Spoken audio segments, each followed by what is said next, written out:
Welcome back, everybody. Today what I want to do is I want to take you through how we built this new tool, which I've just done a video on. Don't forget to watch it. So that would be an introduction on how to use the 40K Army Manager that we just put up.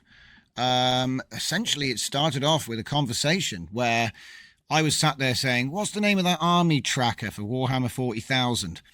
And my brother told me it's called Battle Scribe. I said, oh yeah, that's right. I remember using that back in 2015 or something. It's been around for yonks. And setting it up for the 10th edition was a little bit sketchy. No shade. Just for whatever reason on my phone. It could be my phone. I don't know. When I added the app, it wouldn't let me use the repo. There was no repo. It only had the 2nd edition in the app.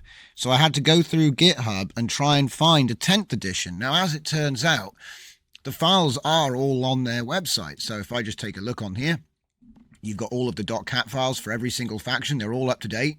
So I don't know if it's just the app doesn't understand the data sources, or if there's a specific way you're supposed to add them. But if you just go through like you used to, there was no option to do the 10th edition. And I was sat there going, but I know these guys put loads of work in to keep these updated. And obviously you can see, look, 3 weeks ago, 2 weeks ago, 2 days ago.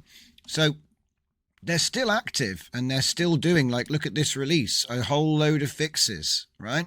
And there's a change log. So it was a bit of a mystery. And I just put it down to some kind of weird incompatibility with the app that you can download. And I thought, well, how hard could it be, right? Maybe we can throw this into Claude and see what happens with our project setup, which is exactly what we've done. So it starts off with a conversation, and this is like the story part of it. So the conversation went all along the lines of, well, I mean, how hard could it be? I mean, they do these brilliant cat files, which have all of the information that you need. You go into 10th edition right here. You've got all the factions. Everything in there is all semantically made up perfectly. So what I did was I took a clone of this here. I did a fork.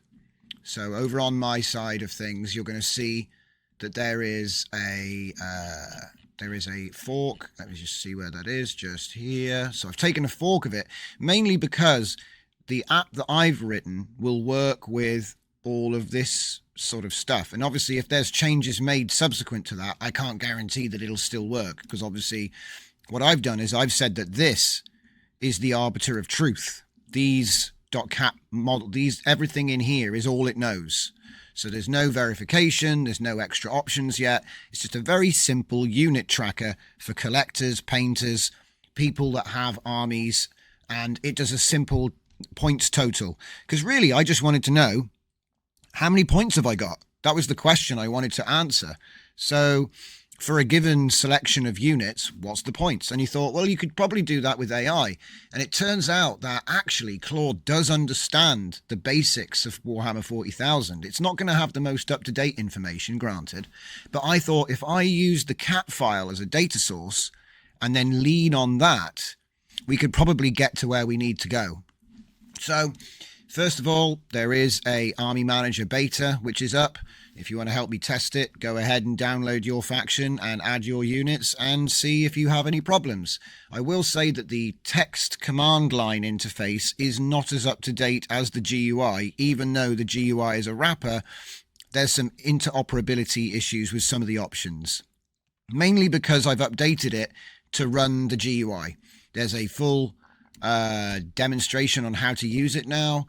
And if we actually go into the project, there are full instructions on how to set it all up, and essentially you run the webbat, but of course you would have had to install it first. So setup instructions, clone or download, double click install, wait for it to complete, put the cat files in the same directory, and then run webbat. Okay, so that's the GUI, run web. So how did we build it? Now, obviously there's a lot more information on what it is and what it does.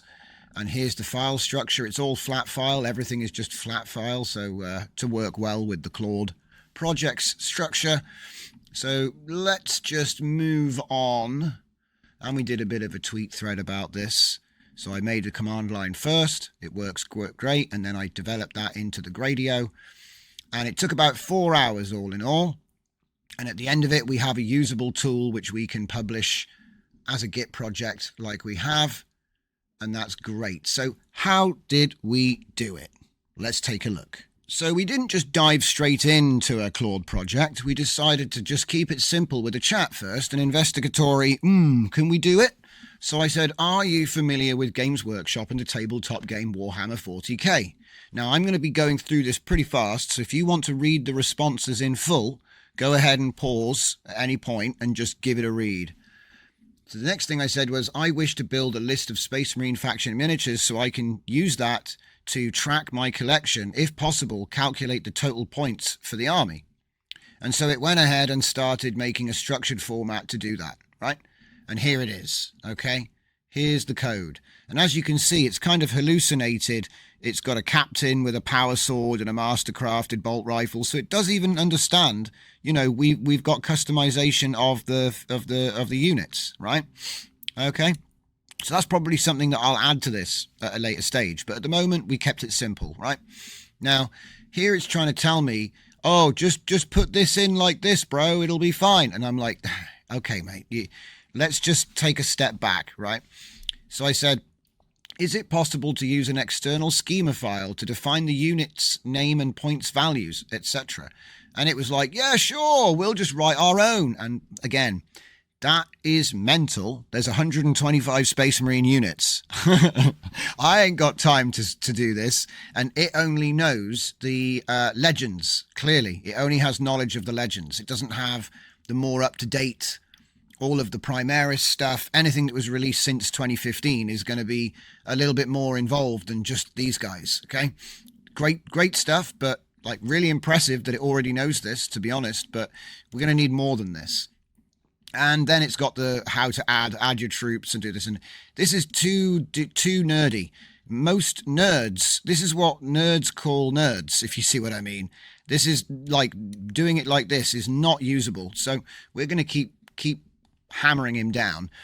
It says, I have obtained a data source I would like to use to test using this to track a collection of Blood Angels Space Marines. Now, there's a reason I did that. The Space Marine schema or catalog is so big, it's bigger than the attention window for Claude. He just refuses. That's too big. You can't, too buku, he says.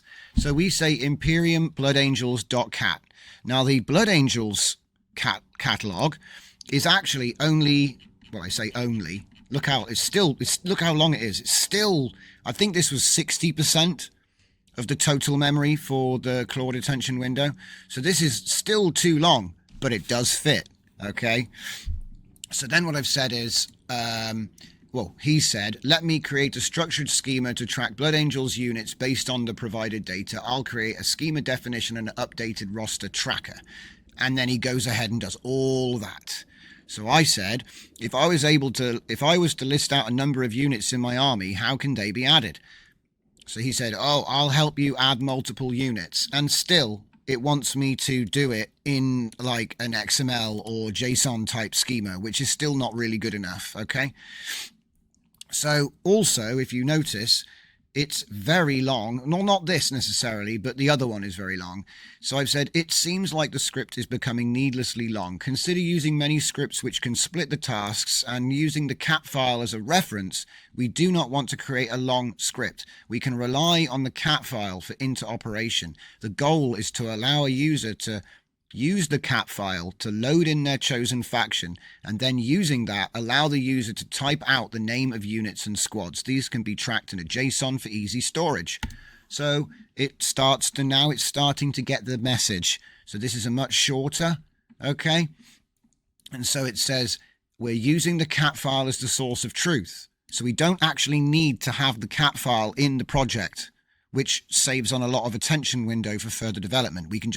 We don't need to include it necessarily. It maintains a simple JSON structure for roster storage, which means that it's not referring to the cat to actually pull information in the JSON. It prints it all out as verbose labeled information. So in other words, if we don't have the cat loaded, we still can read the JSON, all right?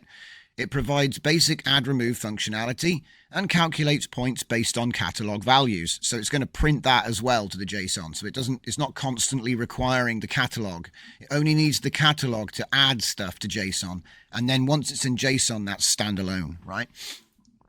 So it then asks me if I want to add support for war gear. So it's not going to be difficult to add that, all right? I haven't done that yet because I was more interested in getting the usability done. I asked, do we still need the Blood Angel schema? Because I wanted it to tell me no. So sometimes we're not being abrogative. Sometimes we're not adding loads of files. We're replacing the files that we don't need anymore, put it that way.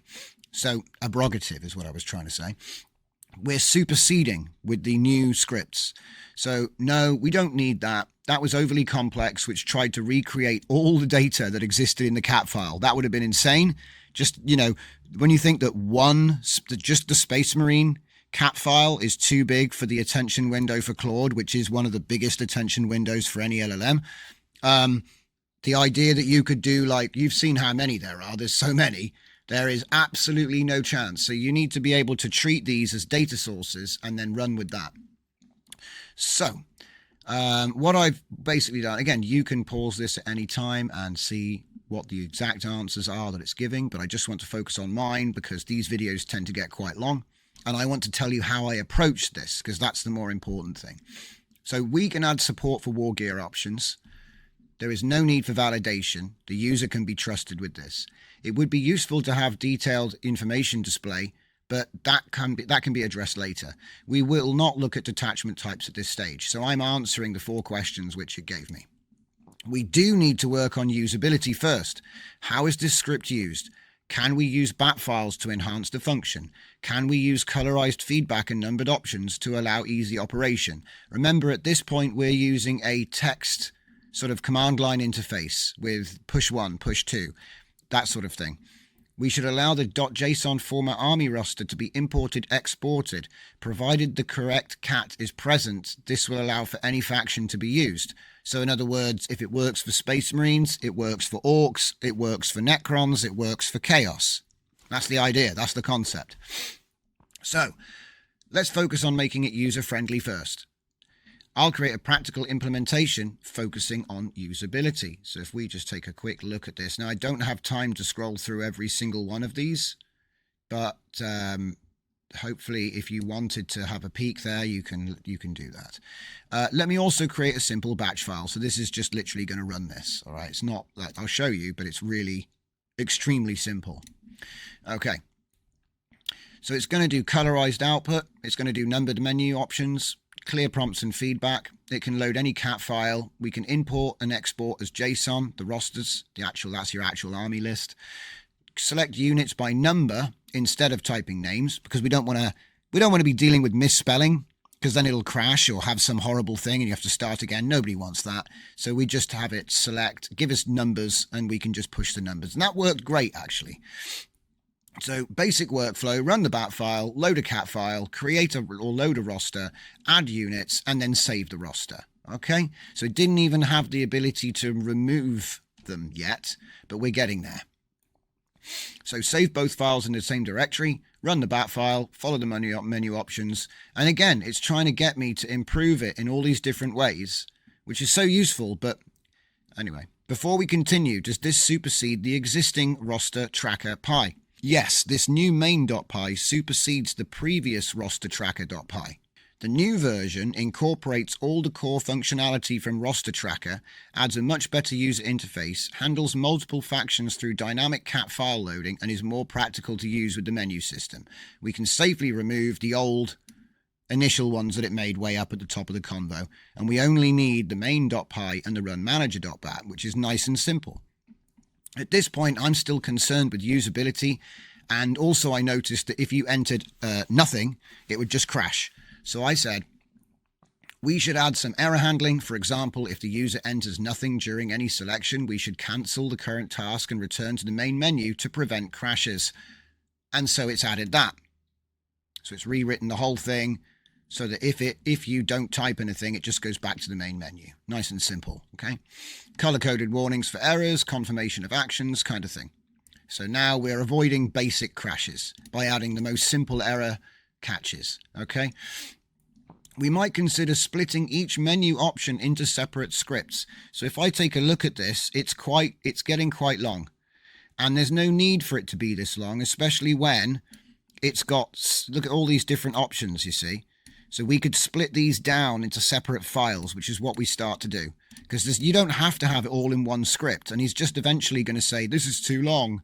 And then you're going to spend 2 requests to try and get him to finish it off, which is there's no point in that. So, as you can see here, I have said, blah, blah, blah. I've said, please provide each separate file as a downloadable complete text file, which I will rename according to the instructions in the project structure. Also, please avoid using subdirectories and use a flat file structure for this project. Why did I do that? Because it was going to give me files to put into different folders, right? And there's nothing wrong with that, but the difference is that Claude Projects, which is what I'm going to copy all of these files into, is flat file. And it's much simpler to just say, make a flat file structure, because then it's not going to expect subdirectories which you're working with in VS Code. So if I take a look at the VS Code side, it looks a little something like this. So if you ignore my JSONs, which are my test armies, I guess, and then the cat files, which are also catalogs. It's a bit of a mess here, to be honest, but yeah, the point is that. So there we go. When you're working in VS Code, if it's flat file, it's a lot easier to understand. So what it's done is it's given us input handler, nice and short. Display, nice and short. Catalog, again, short. See, there's no reason which you are ever going to, because if we're going to change just one thing, usually we're going to be changing like main pie, or maybe you want to change something in catalog or display. This way, we're not running out of tokens for no reason, because it's all separate. And yeah, this is a much better way of doing it, especially if you're going to be working with Claude Projects, because you'll load all these files into the project and it's aware of the contents of all of them. So if it needs to change something, it'll tell you, oh yeah, just change catalog with the new contents. Okay, so there you go. It's done that. I hope I've made that clear. So now what I've said is create a requirements.txt so that, and then with an install bat. So that means that if, and uses Python VNV. So I'm going to use a virtual environment so it doesn't mess around with the system Python. It's nice and clean, but it's a clean approach. And then create a readme.md with instructions for use. Now, this is actually really important because I used to spend about an hour documenting my changes.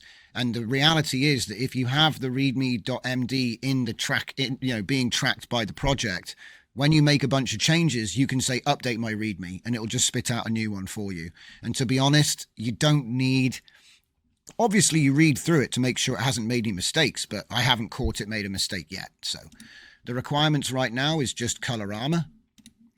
The install bat is going to, it's going to activate the VNV for you, because I know that a lot of people, when they're using virtual environments, they forget to activate the VNV. So you just include that in the install and in the run bat. So that way it's being done gracefully by the software. You don't have to tell the user to do that. Okay. And then finally the README. So here is the README documentation. It comes with setup instructions, the file structure, how to use it, features, notes, troubleshooting, and support. So again, this is really useful. You can obviously add to this, edit it, and then delete the one and then re-add. We're not using Claude Projects yet, but in the next conversation we will be. So right now what I'm doing is I'm making sure I've got all the files I need to set up the project. So we're using the first conversation to 1, investigate what we're going to be doing, and 2, get all of the files in a flat format so that we can then put them into a new project and then start developing it further, which saves a lot of time, makes it nice and clean, and it cuts down the tokens that you might be using from having excessively long scripts. So I always take the approach that you're semi-confident with coding, but you don't need to be extremely experienced or a professional developer to get this to work for you, okay? Anyway, so I'm always coming at it from that angle so that you don't feel like this is just for a professional coder. Obviously, he would be a lot faster than you, but you didn't need to go and do, you only need to do about, I don't know, like a week. The most basic Python course would be enough for you to get to grips with something like this. The main caveats are it'll often give you file names which are ending with .text, so make sure they end with the correct extension. If it is a .py, it should be .py. And also, often it'll give you save dash load, for example, with this file name, but they should always be underscores. Another thing is always use small, like lowercase characters, and then you won't have any broken references in your code. You can always check the code.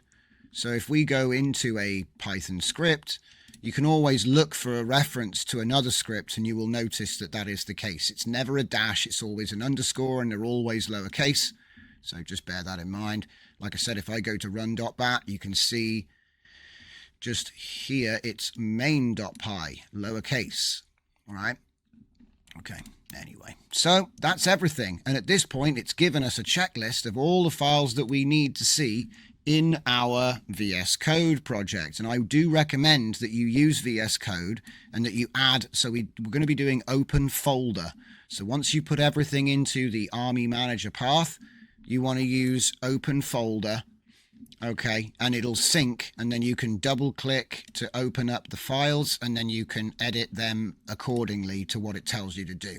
If you ever mess up a copy paste, all you have to do is ask it to give you the complete code for the file, and then in quotes name the file, and it will give you the full code.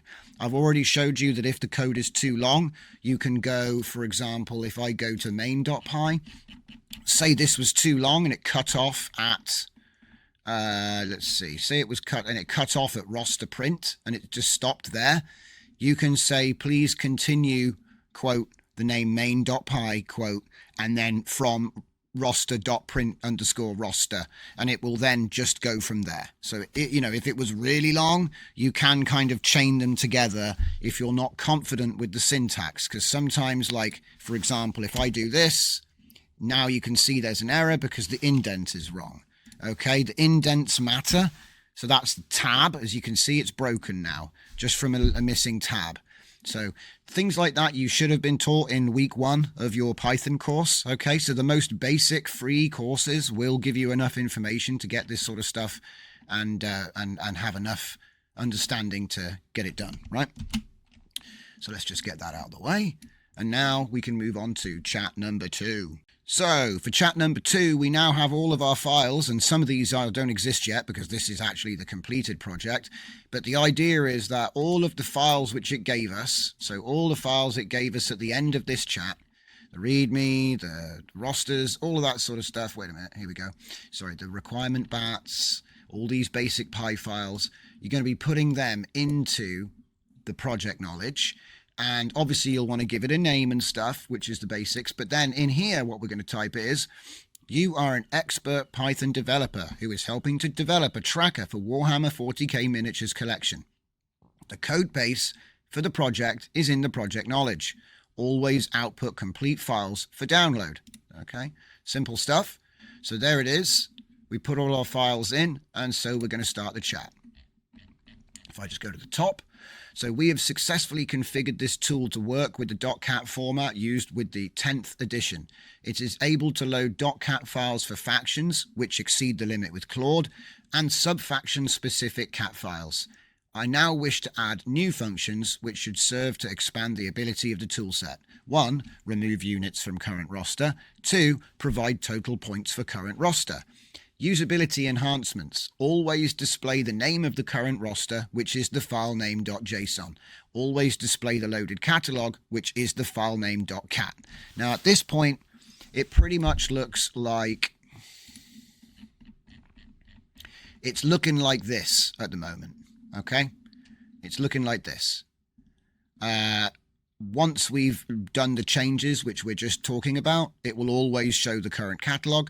It will always show the current roster, and it will show the points and the total points. But essentially, you're pushing buttons to go through menus, and it's giving you a really long list of everything, which numbers, and you have to type numbers and how many, enter. then add a unit, number, edit, and so on. So it's quite lengthy, but we're testing functionality because you can put a GUI on top with a wrapper, which is going to be stage 3. But we're going to stick with this stage right now. So it's going to go ahead and do that. It's going to give me roster pie. It's going to give me display pie. It's going to give me main pie. And I'm going to copy these and overwrite the files which I currently have in here. I'm then going to run it, test it. I'm going to make sure I can load a catalog. I'm going to make sure that I can add a unit. I'm going to make sure I can save a roster to JSON, and then the changes that we've just made. So I'm going to make sure that I can see that it's being displayed. The roster's, the name is being displayed. The catalog is being displayed. It's giving us points. And then I'm going to try and remove a unit.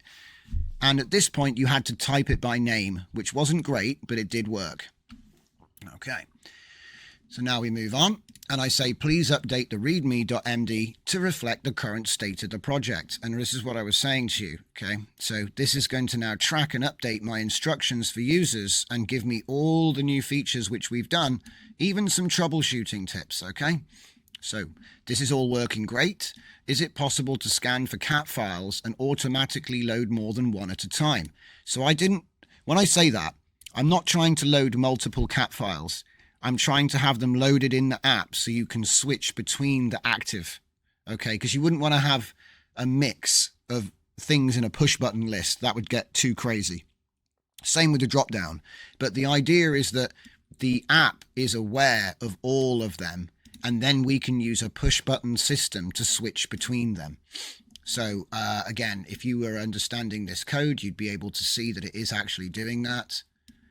And essentially what we're doing, updating the display. So as you can see here, it allows us to switch active catalog. Okay, and so on and so on. So that's exactly what it's done. It's then updated the main.py because obviously it does need to change these 3 files. So we're going to copy and replace the contents of these 3 files in the VS Code project and continue. Obviously, you want to, every time you want to test it. And something else important as well, if you notice just here, every time it works, I would save the entire project to a version folder. And we'd keep going until we reached a landmark. So here we have save and load, nice and clean, but you have to type it in.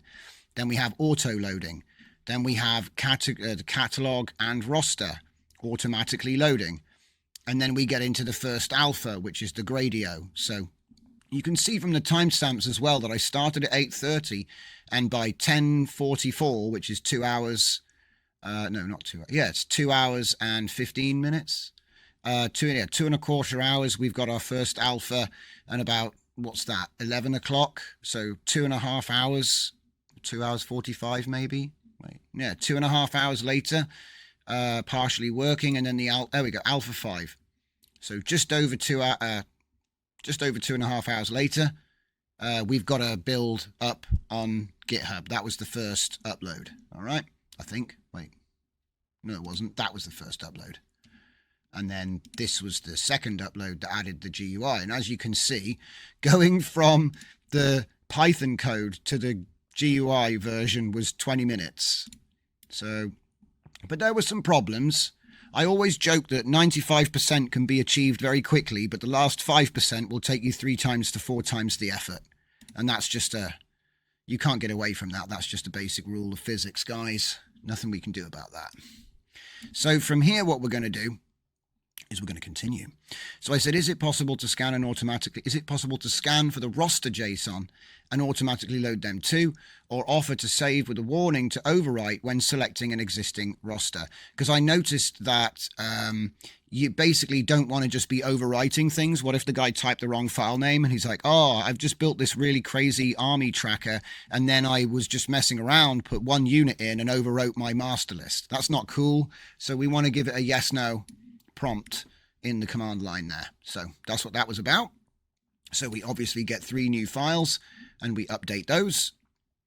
And I said, please update my README to reflect the current state of the project. Be sure to outline instructions for use and leave an area for me to fill where I will link to another repo that stores the various cat files required. Because obviously I want to give credit where credit's due. I didn't write those cat files, and that must have taken a hell of a lot of effort. So we're going to put a link to them and be like, yeah, thank you very much. Because obviously they did a lot of the hard work. What we're doing here really is just hooking into that data source. So I updated or rather Claude updated the README with new instructions and all the new features that we've just shown. And so now we can go into part 3. So at this point, we actually had the fully working command line interface, and we're pretty much done. Okay. So what I said is it possible to write an Android application? Oh, spoilers! And we continue. So, can we write a Gradio interface for this project? And this is the funny part. I'll help you do that. And it just gave me the code, just like that. Now, it is a bit long, but it is a wrapper for the entire Python project. So you would have needed the whole Python code first to work. And we've tested it all. It works flawlessly. There's no bugs at this point. So pip install Gradio, Python Gradio interface. Now, I know from experience that that's a bit clunky. So there's a few things we need to do to just make this a bit more usable before we can carry on. So it wants to offer to do all kinds of stuff. And I've said, please update my requirements.txt and create a bat file to launch the Gradio interface. So all it really is this. And I will say that that's not the right version, but we're going to address that. And then this, which is essentially a new launch bat for the webUI. So this would be the run_web.bat. Okay. And so it does that for me, very nice. And I say, before we continue, I need to address this. Now, this is something interesting about Gradio. It does try to open it up to the web, and Windows sees that as a potentially unwanted application. So what we're trying to do, because I know this because Automatic 1111 did it for generative imagery, right?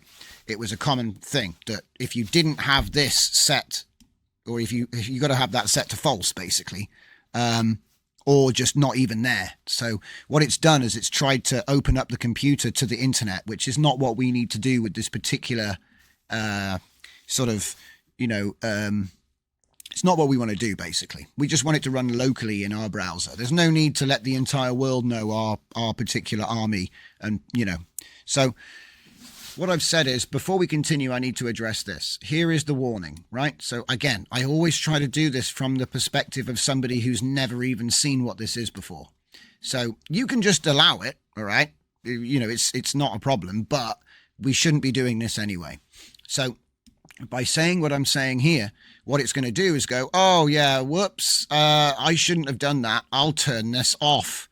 So there's no need to be running a proxy tunnel for your army roster, okay? So we're going to do run local only. It's going to remove the proxy component entirely. So it's going to give me modified Gradio wrapper for the Army Manager.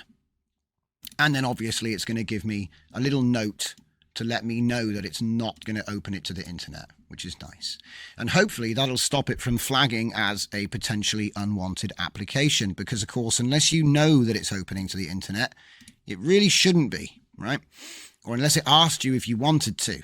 So that's what we've done with that, and that solves that. So now it's bound to 127.0.0.1, and you'll notice that it's using the same details, 127.0.0.1:7860, which is the exact same address that you probably use for many generative AI web UIs, because that's the default.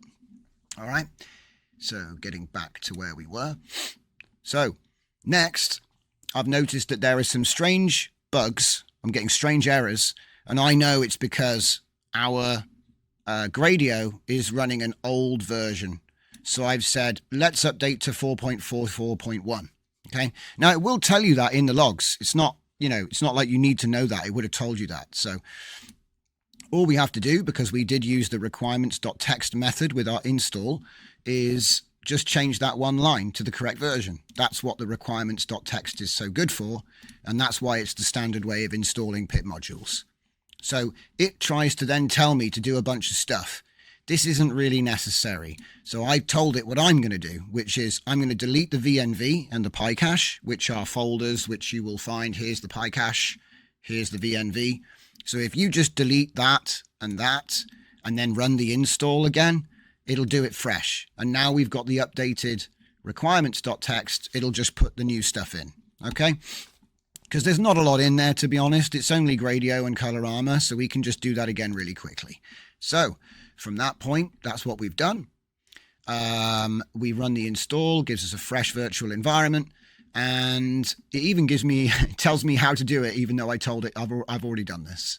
So now I've said, this is where we get into some of the sort of last 5% stuff. Okay, I was able to load the bloodangels.cat catalog. I was able to load my army roster.json.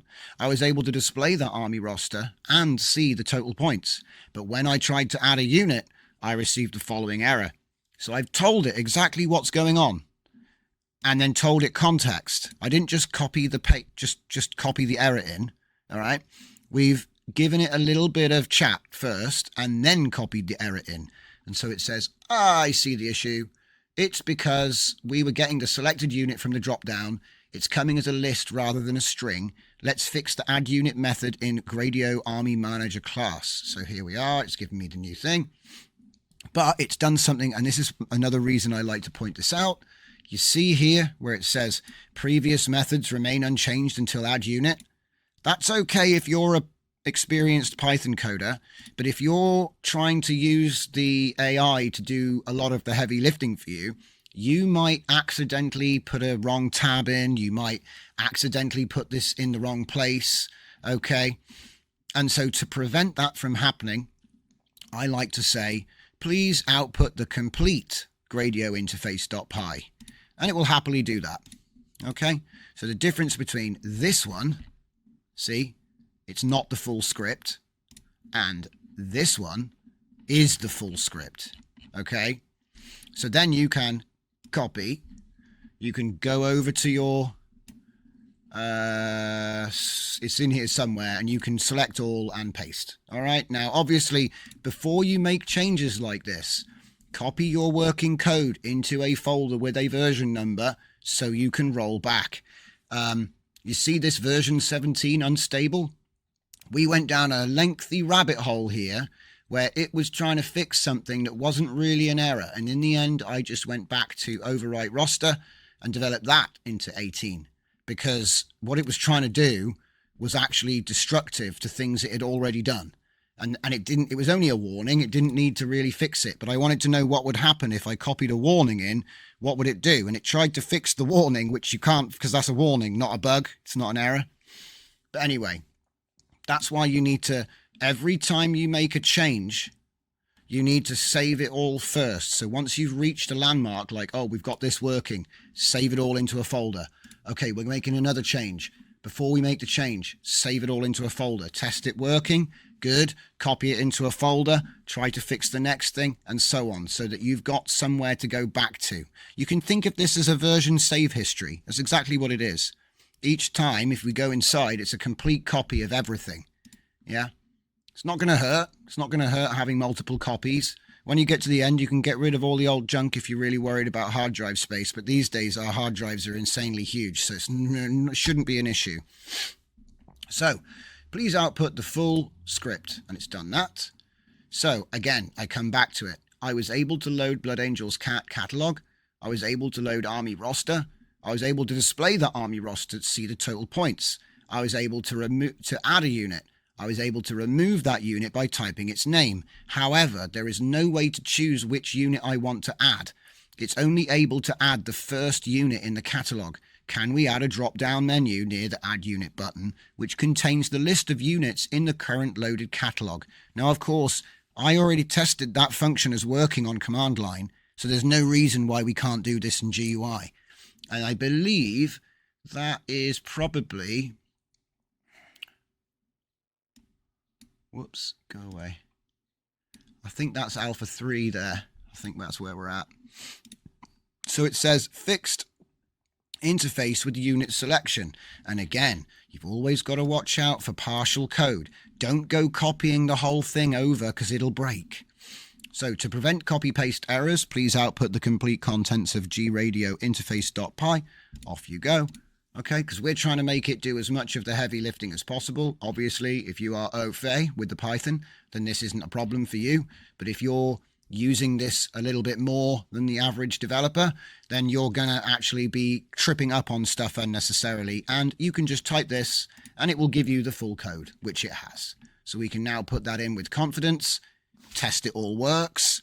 When it does, obviously save a copy of everything. You're going to want to update the artifacts as well. But before you do that, use this conversation because it's aware of what the files were and it's tracking what it's just done. So when you say update readme.md, because I'm going to say, please update the readme.md to reflect the changes to the project, create a new section above the current instructions which explains how to use the new Gradio webUI interface. So this is literally how to get a webUI running for dummies. Because, and I don't mean that, I mean like, you know, the book collection of tutorial series, yeah? Because at the end of the day, it can do it, and it's all about precise instruction, okay? So now it's going to give me the updated README, all right? And it's not the complete README, but I think we can manage copy-paste. Okay, we don't need to get the complete README because we only really want to add the new stuff at the top of the document, okay? So the original README continues. So this is all going at the very, very top, all right? So this is just for the web interface stuff, okay? Nice and simple. Now we move on to the last chat, I believe. Now, for the sake of time, I'm not going to go down the rabbit hole because, like I said, I already told you it went down a rabbit hole and we did a rollback from the V17 unstable. But this one, overwrite roster, is this one. So it says, I've identified an issue which needs improvement. So I've obviously updated all my artifacts in the project. So that means I've removed these files and then added in the new ones, which are current. Okay. And I've said, when we save a roster that already exists, we ask the user to type Y for yes or N for no to confirm the overwrite. However, in the Gradio UI, we should provide an overwrite checkbox, true, yes, false, no, and this restores that functionality. So it did exactly that, and that works great. Then I started messing around and seeing if it could figure out this warning, because this warning isn't a problem. It doesn't actually stop it from working. And it tried to fix it and started hallucinating really badly. And there's no need for us to read all of that because it just goes down a rabbit hole. That's the unstable version, okay? So I actually roll back to V16, which is the checkbox, which works great. So you check a box, it'll overwrite the JSON with the new thing. So we've done that. And then we obviously update the artifacts once more. And then we come in and we do this one. So this one's really simple as well. And this gives us the V18 beta release, which is current. That's the one that's up. So I have identified an area we need to improve. Everything is working correctly, except for one feature. When we need to remove a unit, it must be typed. We should display a list of units using the currently loaded roster file, .json. We should allow the user to select the unit they wish to remove. So it's done that for us. So I said everything works, however, the select unit to remove is not a drop-down list. This should show the contents of the currently loaded roster. So it didn't get it first time, so it tries to fix it, and then it does get it right. Okay, I'm not going to bother going through the code because you can check the source on the GitHub, and I'm getting a bit wary that we're going over on time. So please update my current readme.md to reflect the current functionality of the project. Preserve my custom added URLs and embedded images. So that would obviously be, you know, on the project, I've got this image to show what the command line looks like. I've got this image to show what the GUI looks like. It's missing the checkbox for save, but you'll forgive me. And obviously I added in some URLs to show where you can get those data sources. And that's pretty much it. So at that point, it does exactly that. It does the, it updates this for me. So show image, and then my URLs are in here somewhere as well, I'm sure. Yep, there they are. My mirror and the author. Okay. And that's about it. At this point, we can look at the files. Obviously, we don't want to bundle the JSONs, and we shouldn't really be distributing other people's work because we're linking to it. So that means that we're effectively going to be doing from here to here, and then a control, click and drag to deselect, and then you might right click and compress to zip. And then that would be your release candidate for the beta. Obviously, you would just upload all of these to the GitHub project. It's going to automatically recognize the readme.md, which is nice and up to date. And that's just about it. I mean, that's pretty much the whole thing, really. So that is how we built it. So I hope you can see that you can have an idea, and then 4 hours later, you could actually have a GUI up and running, which anybody could download and start using. And that was the goal. That was the challenge for my Saturday night. It was actually a lot of fun because we had to wrestle a little bit with him, and he got a bit confused, old Claude, but he does a great job. And the best part is, say somebody puts an issue in, all I have to do is open up the project. All I have to do is open up the project like this, and it's already loaded. So if I was then to say an issue has been identified where blah, it will then go and look for that problem. And if they give me a good bug report with an actual error, it will most likely fix it. And then I can replicate that error and see that it is fixed. So you can even do support, even if, you know what I mean? Even if you're not a Python pro, you can actually support the project which you are releasing to the world. And like I said, this is an amazing time saver. If you are actually a Python developer and you just don't like writing your readmes, it's going to save you time with that. The fact that it can track all these different files at once, and I'm using 7% right now, so you can get really tricky with your Python project. I'm sure there are limits to its ability. I've even found them myself a few times. But the time saving and the ability to go from concept to prototype, it's record time. And I do find it a little bit annoying and repetitive to have to constantly be updating my readmes and things like that. So even that alone has been a godsend for me. So I love doing these tutorials. I'm probably going to be adding GUI or Gradio support to some of the other programs which I've put up in Python on my GitHub, so you can look out for those. And then there was that small spoiler. I'm going to start wading into Android apps, because I did do Android development a long time ago. It's been about 10, 12 years. So I bet everything has changed, and I bet that I've forgotten half of what I knew. But we'll give it a stab. We'll give it our best go, right? So if you don't see a video, it didn't work. That's the way it goes. If it didn't work, there's not really much point doing a video on it. But as soon as it does work, you'll get a video. You'll get a demo on how to use the thing, and you'll get one of these videos showing you a walkthrough of how we built it. And I hope that you will be able to also build your own programs after having watched this, just by doing the same process that I'm doing here. So there it is. There's going to be live streams coming back soon as well for anybody that's still watching this video at this lengthy time. So look forward to that. And that's everything I've got for you guys. So thanks for watching, and I'll see you next time.